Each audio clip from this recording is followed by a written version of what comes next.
Oke. Nah, oke, sekarang kita tutorial Django. Nah, Django itu juga library sama seperti Airflow. Cara installnya juga mirip. Caranya adalah pip install Django. Udah selesai. Karena Bapak sudah install, makanya cepat. Saya coba membuat environment baru. Conda env create and Django. Apa ya? Invalid name Django. Format user package. Conda env create name harusnya. Name. Django tutorial. Hah? Sebentar. Oke, saya lupa. Conda create env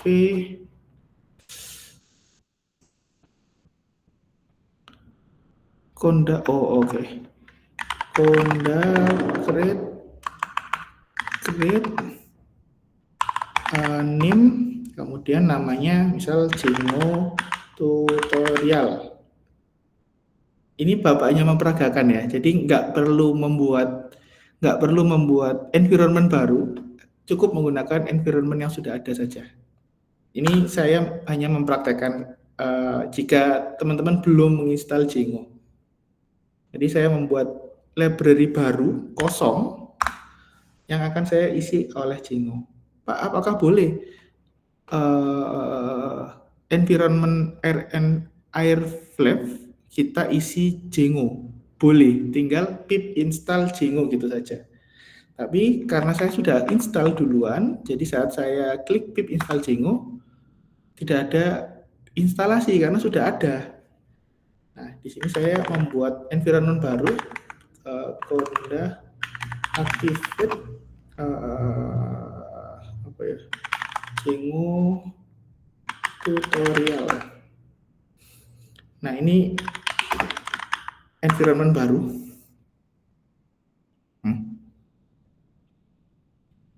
Kok not fun?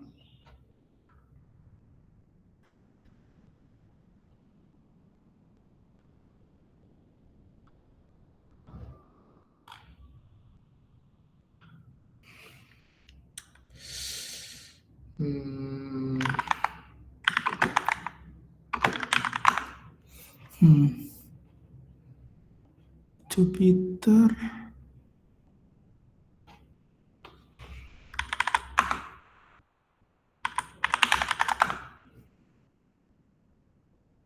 Sepertinya saya salah instalasi.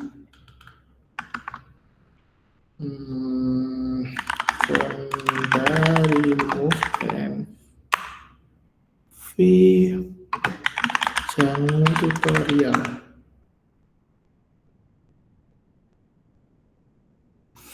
Oke, saya salah instalasi. Saya lupa memasukkan pattern 3.9-nya.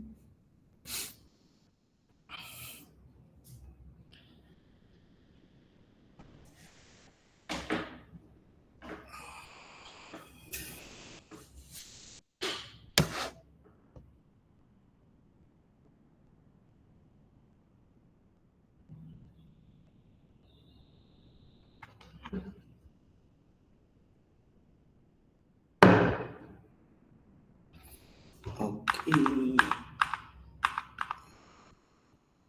Kemudian kita set Python yang digunakan. Saya paling suka 3,6 sebenarnya. Django does not accept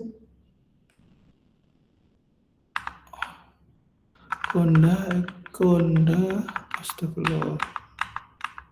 Conda create name Django, kemudian Python sama dengan 3.6. Oke. Already exist, remove yes.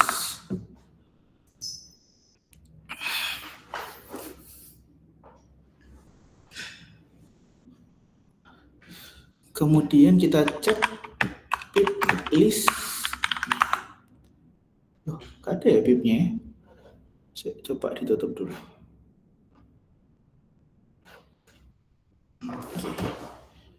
Folder NV list. Nggak ada loh. Berarti tadi kita nggak membuat Django tutorial.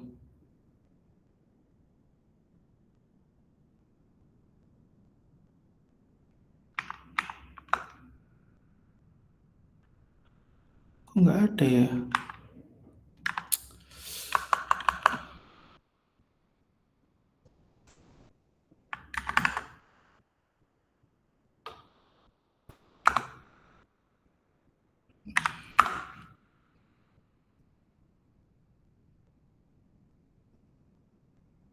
Saya kurang tahu tuh tadi kenapa kok nggak ada. Honda NV list Selenium env. Nah, kemudian pip Honda activate my env. Setelah itu kita tinggal pip install Django. Oke, Python sudah menginstalkan Django buat kita. Sekarang kita mempelajari Django. Jadi kalau Python yang kita pelajari itu bukan Python-nya sebenarnya. Yang kita pelajari adalah library Python-nya. Misal Django ya, kita belajar Django-nya.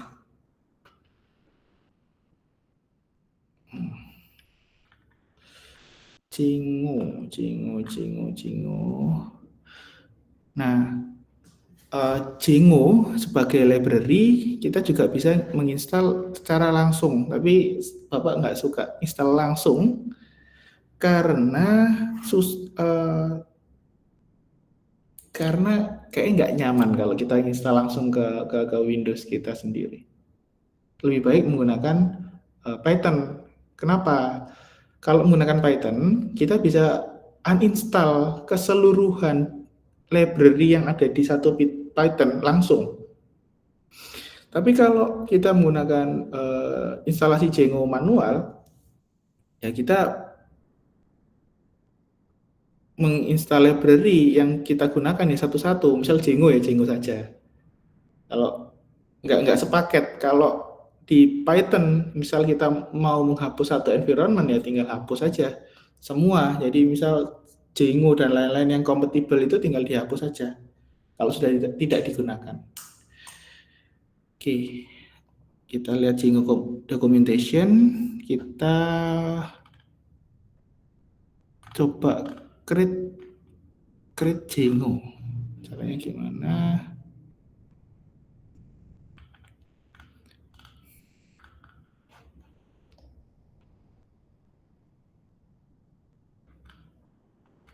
Nah, ini tahapannya. Jadi kita membuat folder dulu, namanya Django tutorial. Namanya bebas ya, terserah. cd airflow. Saya akan membuat folder Django di dalam airflow. Caranya mkdir ya make directory namanya. Membuat directory namanya tutorial Django. Ini saya buat 2 folder harusnya. Salah. Kalau mkdir tutorial spasi Django itu artinya ada 2 folder yang akan kita buat, tutorial dan Django. Oke, Bapak salah, Bapak remove directory dulu. Caranya rmdir Django, rmdir tutorial. mkdir Django 2. Oke, kemudian kita buka mkdir cd Django 2. Kemudian kita Django admin start project my site Django tutorial. Ini artinya saya membuat Django admin yang namanya my site. Oh sorry. Django admin start project yang ini itu templatenya my site dan namanya adalah Django tutorial. Enter. Apa ini? Destination do not access split create first. Oh, oke. Berarti namanya adalah Django 2. Nah, tadi saya kira Django sudah otomatis membuat folder, ternyata Django mau dibuatkan folder dulu, baru kita mengisi folder tersebut dengan Django 2. Berarti Django admin start project, MySite ini template yang digunakan, Django 2 ini adalah folder kosongan yang akan kita gunakan untuk Django. Oke, enter.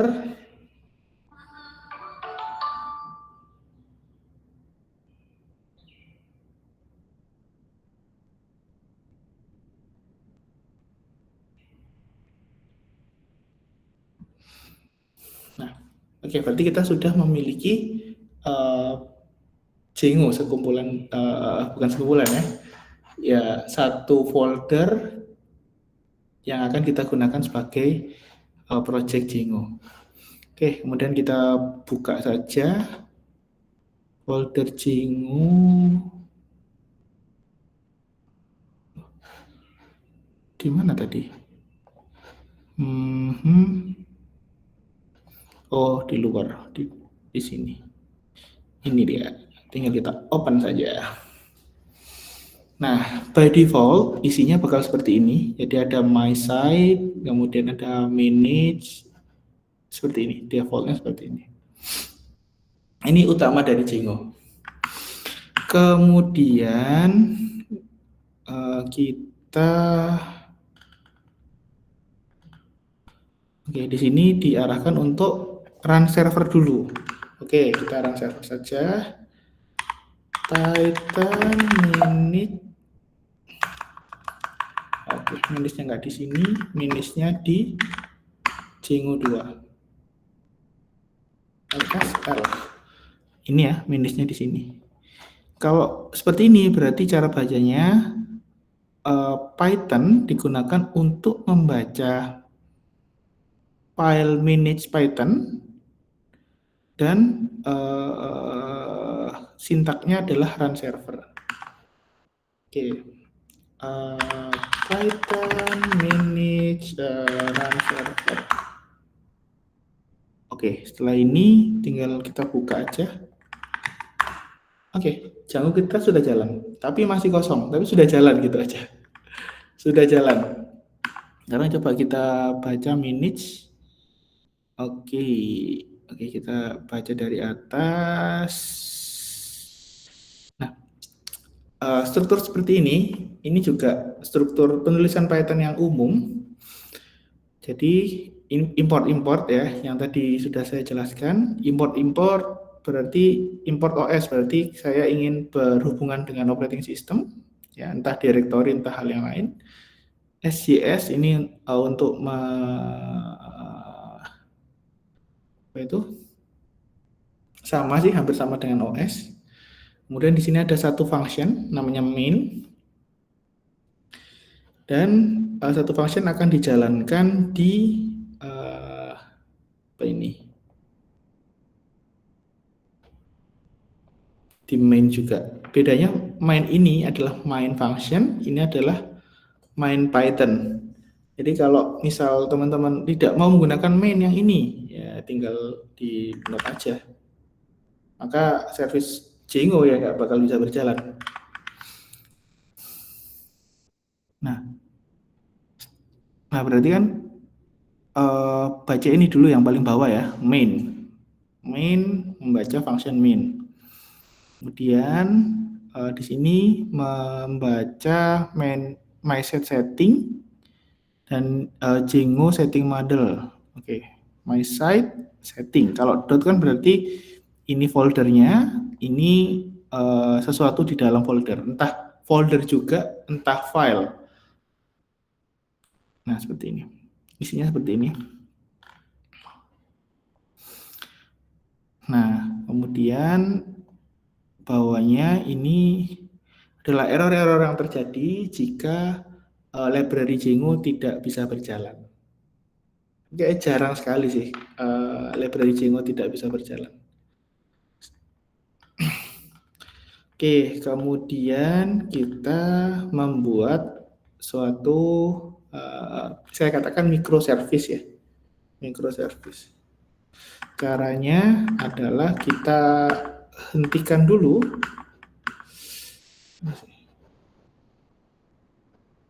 Kita hentikan dulu service Django, seperti service Airflow ya. Kita hentikan dulu, kemudian Python manage Python start up pull. Nah, Bapak jelaskan dulu. Di sini berarti Python membaca file manage Python, kemudian ingin menjalankan startup. Startup ini adalah fungsinya Python, fungsinya Django. Kemudian nama apa itu? Nama projectnya adalah Pulse. Kalau kita ganti bisa aja. Kalau startup BI atau business BI deh. Bisa aja. Langsung kita buka Django kita, ya folder Django kita. Di sini ada folder BI. Nah, otomatis. Kemudian misal Pak saya ingin nggak hanya BI, misal saya ingin membuat API juga di sini, ya silahkan API BI. Nah, di sini akan langsung ada API. API itu apa? API itu adalah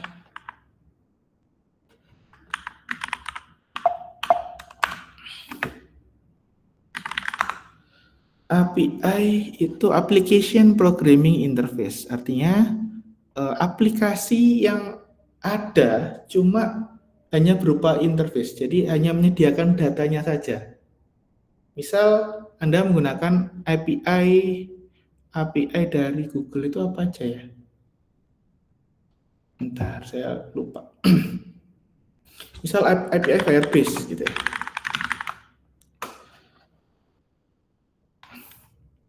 Nah, Google itu hanya menyediakan API untuk kita menikmati pelayanan yang Firebase miliki.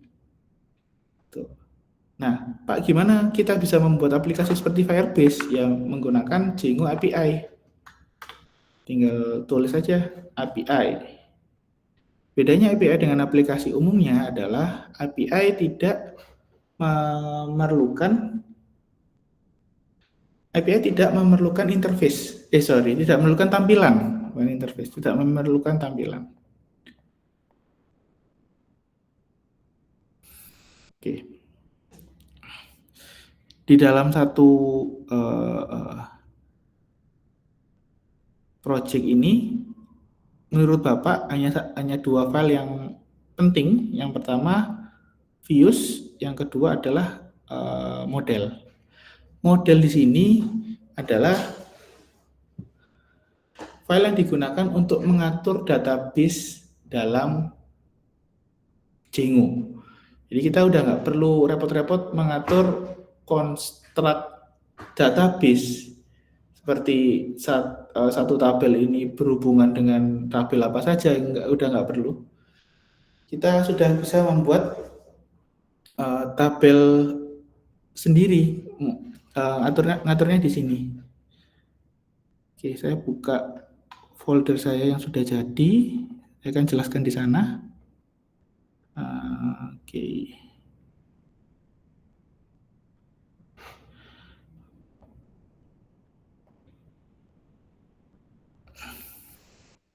Oke, di sini ada views dan ada model yang saya lihat. Oke, berangkat dari model. Nah, model ini saya sesuaikan dengan star skema yang teman-teman miliki.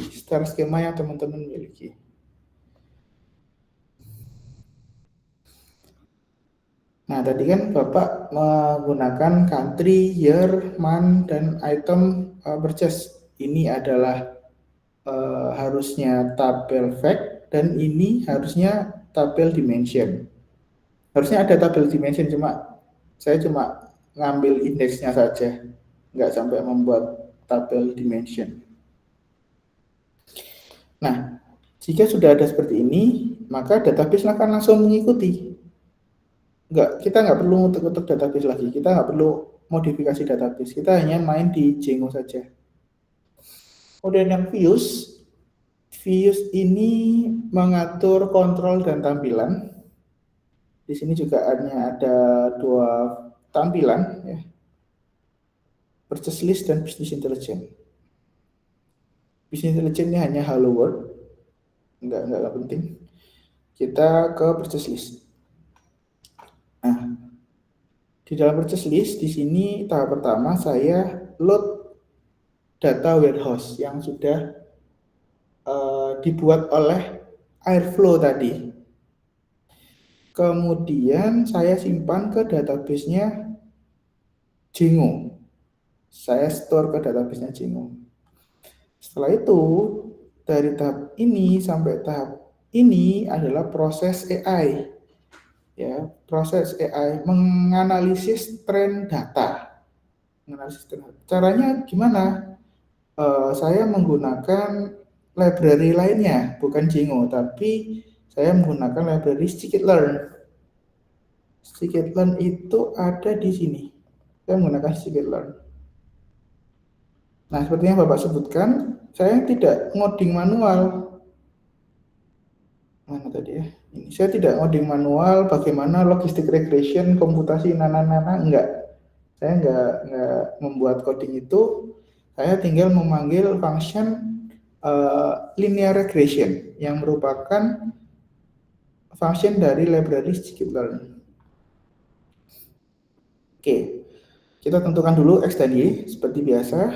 Kemudian kita isi X dan Y. Kemudian saya fit ini ya saya train ya model linear regression. Setelah itu saya prediksi. Nah, prediksi di sini tujuannya untuk apa? Tujuannya untuk mencari tahu pola data, ya, mencari tahu pola data. Data yang sudah ada, kita cari tahu polanya. Dan pola itu dihasilkan dari model prediction ini. Setelah model di training, kemudian model diprediksi. Kita cari tahu modelnya. Setelah itu, saya mau menampilkan data asli, ya, X, Y sebagai data asli dan juga Y prediction. Caranya gimana? Ini saya render HTML purchase list 2 dan saya passing data label, value, dan prediction. Nah, sekarang kita buka purchase list 2. Di mana ya purchase list 2? Ada di template. Jadi kita buat folder template harusnya. Kemudian di sini ada file HTML. Nah, ujung-ujungnya HTML memang untuk menampilkan suatu data dalam bentuk website ya HTML. Kalau teman-teman ingin membuat aplikasi desktop, Python GUI kalau nggak salah library-nya. Nah, saya cari dulu ya. GUI Python. Ada banyak sekali. Ini jelek, saya nggak suka waktu itu. Susah soalnya pakainya. WX terlalu tua. PGTX enggak rekomen. Objek enggak, PGT enggak, Kiwi. Nah, saya biasanya menggunakan Kiwi. Caranya gimana? Ya, pip install Kiwi ya.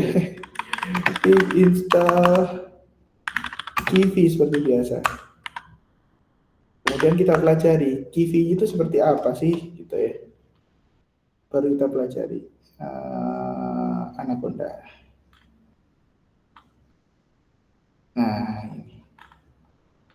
Kalau kita pelajari apa? Kita pelajari library-nya. Bagaimana cara kita menggunakan, kemudian disimpan di mana, hasil kompilannya apa, itu kita pelajari Kivy-nya, bukan Python-nya. Python-nya ya hanya interpreter, hanya pengarah saja. Intinya adalah di library masing-masing.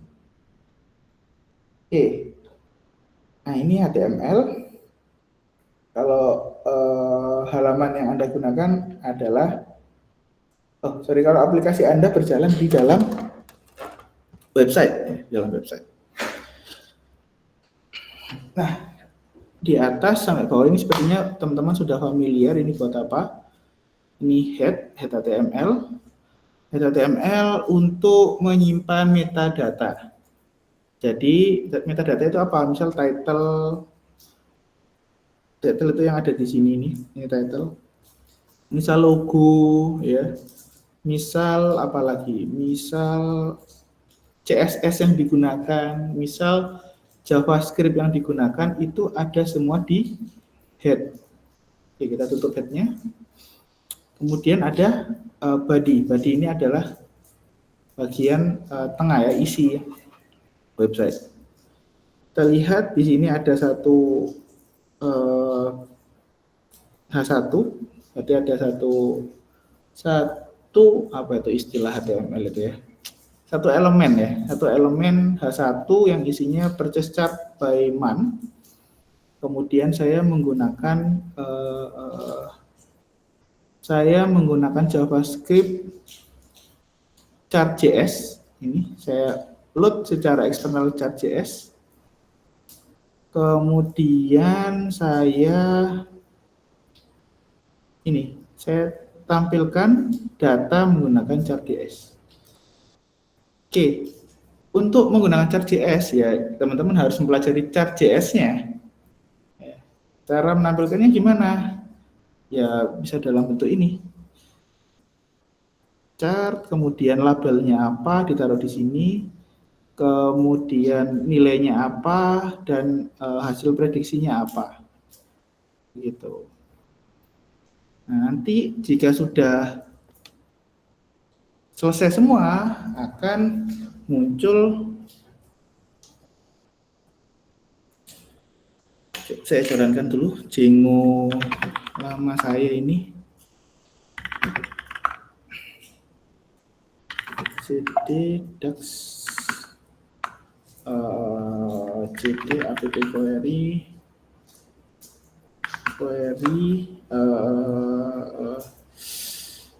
Python manage run server. Oh, nggak ada numpy. Oke. Pip install numpy. Oke, run server. Oh, ada scikit-learn. Pip install scikit-learn.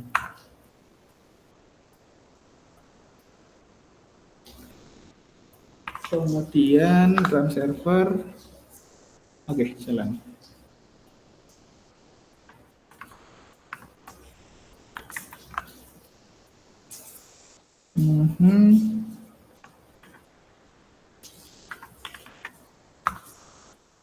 Nah, nanti HTML-nya seperti ini.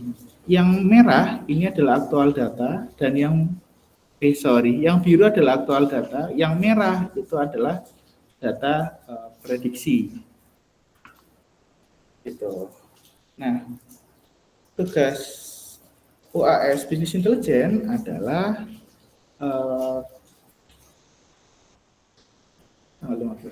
kalian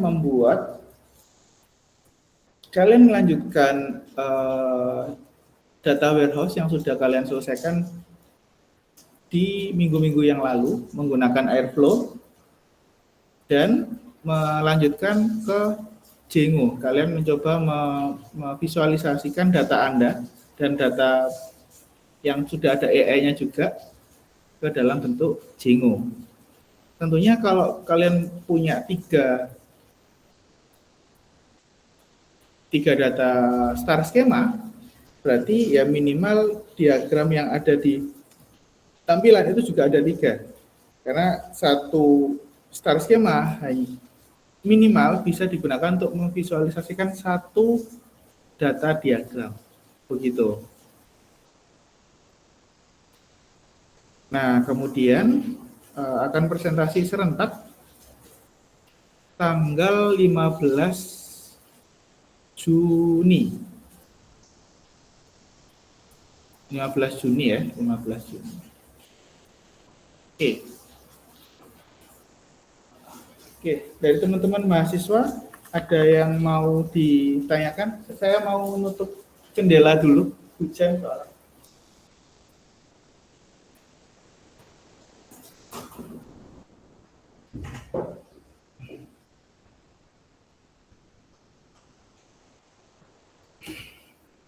Oke, ada yang mau ditanyakan? Mungkin? Oke, kalau belum silahkan eksplorasi airflow. Bagi yang belum eksplorasi, oh ya silahkan jadi. Baik Bapak, izin bertanya Ah, terkait presentasinya sendiri nanti dilaksanakan secara online atau offline ya Pak? presentasinya hari Minggu, Mas Jadi. Hari Minggu tanggal 15 online. Jadi yang dipresentasikan adalah diagramnya. Jadi nanti Mas Jadi tampilkan minimal 3 diagram dan ceritakan airflow yang Anda gunakan dan juga star schema yang Anda gunakan sampai dengan Django yang juga Anda gunakan. Gitu Mas Jendi. Baik Bapak, terima kasih informasinya. Oke, sama-sama Mas Jadi. Ada lagi?